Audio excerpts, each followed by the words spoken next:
সকালে যখন আমরা নামাজ পড়তাম ঘুম থেকে উঠে প্রতি ঘরে ঘরে তেলাওয়াতে কোরআনের শব্দ হতো, ঠিক না বেঠিক?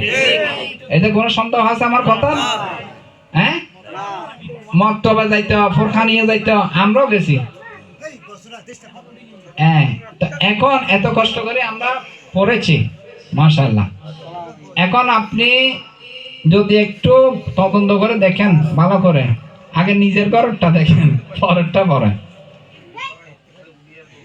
কোরআন শরীফের তেলাওয়াত আছে, সেজন্য তো আমাদের ঘরে ঘরে অশান্তি, আমাদের ঘরে ঘরে অশান্তি।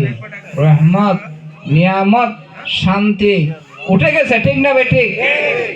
আপনি দেখেন, আমার নবী আজ থেকে 1450 বছর আগে রেসালতের ঘোষণা আমার নবীজি বলতেছেন, যে ঘরে কোরআন তেলাওয়াত হবে, যে ঘরে কোরআন শরীফের আয়াত তেলাওয়াত হবে, এই ঘরে রহমতের ফেরেশতারা রহমত দিয়ে চলে যাবে। এখন দেখতেছি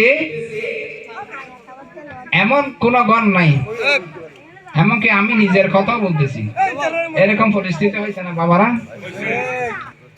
হয়েছে কিনা? অনেক ঘরে